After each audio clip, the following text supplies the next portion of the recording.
আসসালামু আলাইকুম। আশা করছি যে যেখান থেকে দেখছেন অনেক অনেক ভালো আছেন, সুস্থ আছেন। আজকে আমি নিয়ে এসেছি খুবই মজার একটা মেক্সিকান খাবারের রেসিপি, নাচোস। নাচোস আমার খুবই পছন্দের একটা মেক্সিকান খাবার। আশা করি আপনাদেরও অনেক ভালো লাগবে। চলুন তাহলে শুরু করা যাক। এর জন্য প্রথমে আমি নিয়ে নিব 1 কেজি বিফ মিন্স, যেটাকে আমরা বাংলায় বলি গরুর কিমা। আজকে আমি নাচোসটা তৈরি করব বিফ দিয়ে, তবে চিকেন অথবা বিফ দুটো দিয়েই তৈরি করা হয়। কেউ চাইলে গরুর মাংসের বোন ছাড়া মাংসটা নিয়ে সেটাকে ছোট ছোট পিস করে কেটে নিয়ে নিতে পারেন। তবে এখানে মেক্সিকান সবগুলোতে বিফ মিন্স দিয়েই তৈরি করা হয় বিফ নাচোসটা, তাই আমি বিফ কিমা দিয়ে আজকের নাচোসটা তৈরি করব। বিফ কিমাটা প্রথমে আমি একটু ভেজে নিব। যখন আমি চুলায় দিয়ে দিব তখন বিফ কিমা থেকে পানি বের হবে, সেই পানিটা শুকিয়ে নিব, তাতে করে বিফ কিমাটাও রান্না হয়ে যাবে কিছুটা। যখন পানিটা শুকিয়ে যাবে তখন দিয়ে দিব 1 কাপ চাকচাক করে কেটে নেওয়া পেঁয়াজ। পেঁয়াজটা দেওয়ার পরে বিফ কিমার সাথে একটু হালকা ভেজে নিব। তারপরে দিয়ে দিব দুটো চাকচাক করে কেটে নেওয়া টমেটো। টমেটো দেওয়ার পরে ভালো করে নেড়েচেড়ে টমেটোর পানিটা শুকিয়ে নিব। টমেটোটা একটু নেড়েচেড়ে নেওয়ার পরে একটু পানি বের হবে, সেই পানিটা দিয়ে বিফ মিন্সটা আরেকটু বেশি সেদ্ধ হয়ে যাবে।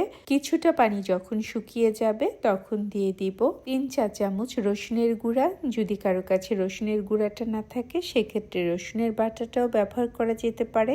এরপর দিয়ে দিব 2 চা চামচ পেঁয়াজের গুঁড়া, 1 চা চামচ লাল মরিচের গুঁড়া।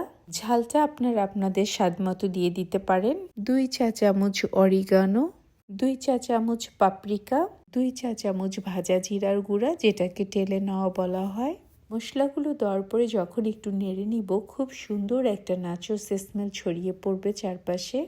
এখন লবণটাও দিয়ে দিব 1 চা চামচ, সাথে আরেক চা চামচের 4 ভাগের 1 ভাগ, তবে লবণটাও আপনারা আপনাদের স্বাদ মতো দিয়ে দিবেন। এরপর দিয়ে দিব 1 চা চামচের মতো কালো গোলমরিচের গুঁড়ো। সমস্ত মশলা দেওয়া হয়ে গেলে খুব ভালো করে বিফ মিন্সের সাথে নেড়ে নেড়ে মিশিয়ে নিব, তাতে করে মশলাগুলো বিফ মিন্সের সাথে খুব সুন্দরভাবে মিশে যাবে এবং টমেটোটাও মেল্ট হয়ে যাবে। বাংলাদেশের অনেক রেস্টুরেন্ট এই নাচোসের মিটটা তৈরি করার সময় সয়া সস ব্যবহার করে থাকে, তবে মেক্সিকানরা সয়া সসটা ব্যবহার করে না। তবে কেউ যদি বাংলাদেশের মতো মেক্সিকানটা খেতে চান সেক্ষেত্রে সয়া সসও ব্যবহার করতে পারেন। এই পর্যায়ে এসে মশলাগুলোর সাথে বিফ মিন্সটা খুব ভালো করে মিশিয়ে নেড়ে চেড়ে একটু রান্না করে নিব, তাতে করে মশলাগুলো কিমার ভিতরে ঢুকে যাবে আর কিমাগুলো খুব সুন্দর ভাজা ভাজা হয়ে যাবে। এভাবেই বেশ কিছুক্ষণ নেড়ে চেড়ে রান্নাটা করে নিব।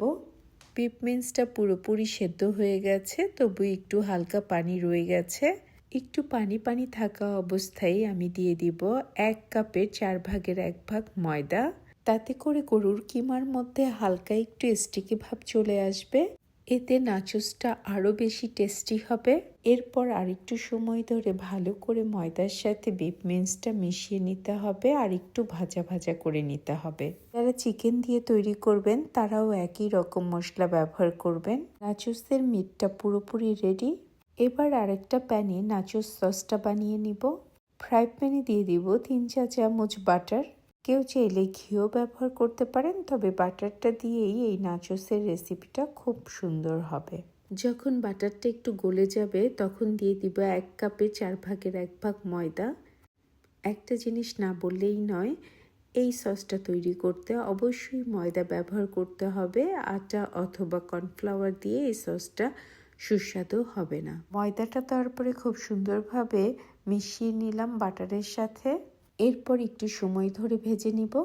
যখন বুদবুদ উঠে যাবে তখন দিয়ে দিব 1 চা চামচ পাপরিকা, 1/2 চা চামচ কালো গোলমরিচের গুঁড়ো, 1/2 চা চামচ লবণ দিয়ে একটু ভালো করে নেড়েচেড়ে মিশিয়ে নিব। এভাবে করেই মশলাগুলোর সাথে খুব ভালো করে ভেজে নিব। ময়দাগুলো যখন ভাজা হয়ে যাবে তখন দিয়ে দিব ঘন দুধ, যেটাকে বলে এখানে এভাপোরেটেড মিল্ক। আপনারা চাইলে গরুর দুধও জাল করে কমিয়ে ঘন করে দিয়ে দিতে পারেন। যদি ঘন করা সম্ভব না হয় সেক্ষেত্রে গরুর দুধটাকে জাল করে তাতে 3 টেবিল চামচ ফুল ক্রিম গুঁড়ো দুধ দিয়ে দিবেন। ভালো করে মিশিয়ে এখানে ব্যবহার করা যেতে পারে। আমি এই এভাপোরেটেড মিল্কটা ব্যবহার করেছি। আপনারা চাইলে যে কোনো ব্র্যান্ডের এভাপোরেটেড মিল্ক ব্যবহার করতে পারেন। দুধটা দেওয়ার পরে খুব ভালো করে উইক্সের সাহায্যে নেড়ে নিব যাতে করে কোনো ধরনের এই লাম্প তৈরি না হয়। যখন দুধ আর ময়দাটা জাল হয়ে একটু ঘন হয়ে আসবে তখন দিয়ে দিব গরুর দুধ হাফ কাপ, দিয়ে আবারও খুব ভালো করে মিশিয়ে নিতে হবে। নেড়ে নেড়ে এভাবেই জাল করে নিব বেশ কিছুক্ষণ, যতক্ষণ না দুধটা আর ময়দাটা কিছুটা শুকিয়ে আসে। যখন সসটা কিছুটা ঘন হয়ে আসবে এই পর্যায়ে দিয়ে দিব 1 কাপ চিজ। আমি এখানে মজারেলা চিজটাই ব্যবহার করেছি। চিজটা দেওয়ার পরেও খুব সুন্দরভাবে উইক্সের সাহায্যে মিশিয়ে নিব ঘুরিয়ে ঘুরিয়ে। পর্যায়ে এসে চুলার জালটা বন্ধ করে দিব। তাপে তাপেই পুরো সসটা তৈরি হয়ে যাবে। এখন সসটা পুরোপুরি রেডি হয়ে গেছে। আমি দেখিয়ে দিচ্ছি সসটা আমার কেমন হবে। একদম বেশি পাতলাও হবে না, একদম খুব বেশি ঘনও হবে না। সসটা পুরোপুরি পারফেক্ট নাচোস সস হয়ে গেছে। এবার আমি নাচোসটা তৈরি করে নিব একটা সার্ভিং প্লেটে। সার্ভিং প্লেটে প্রথমে আমি নাচোস চিপসগুলো বিছিয়ে দিলাম। নাচোস চিপসগুলো আমি বাসায় তৈরি করেছি। কেউ যদি এই রেসিপিটা দেখতে চান জানালে পরের কোনো ভিডিওতে দেখিয়ে দিব। নাচোসের চিপসগুলো বেছানো হয়ে গেছে। এবার আগে থেকে রেডি করে রাখা বিফ মিন্সগুলো দিয়ে দিব, একটু ছড়িয়ে দিব যাতে করে প্রতিটা চিপসের উপরে গরুর কিমাগুলো পড়ে। কেউ চাইলে আর একটু অল্প করে গরুর কিমা দিতে পারেন, তবে আমি যেভাবে খেয়েছি সেভাবেই তৈরি করে দেখাচ্ছি। কিমার উপরে দিয়ে দিব চিজ সস আর টমেটো সস, এর উপরে দিয়ে দিব আবার নাচোস চিপস। এভাবে করেই আমি 3টা লেয়ার করে নিব। কিছুটা দেখা যাবে একটা স্তূপের মতো। দেখতে যেমনই দেখা যাক না কেন খেতে কিন্তু অসম্ভব মজার। চিপসগুলো দিয়ে আবার সাজানো হয়ে গেল। এর উপরে আবার বিফ মিন্স দিয়ে দিব, আবার সস দিয়ে দিব। এভাবে করে 3টা লেয়ার তৈরি করে নিব। একইভাবে 2টো লেয়ার করে নিয়েছি। এবার সবশেষ লেয়ারটা করে নিব একইভাবে। মাংসের কিমাগুলো দেওয়ার পরে একটু ছড়িয়ে দিব। সবশেষ লেয়ারে সস দেওয়ার পরে দিয়ে দিব কিছুটা লেটুস কুচি, কিছুটা টমেটো কুচি। টমেটো আর লেটুস আমি প্রতিটা লেয়ারে দেইনি, একদম সবশেষ লেয়ারের উপরে টমেটো আর লেটুস কুচিটা দিয়ে দিয়েছি।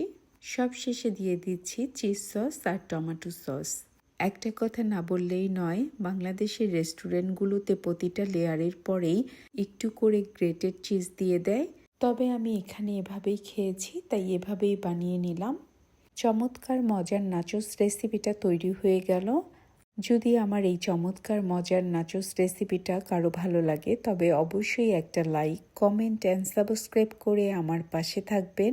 আপনারা সবাই অনেক অনেক ভালো থাকবেন। আল্লাহ হাফেজ।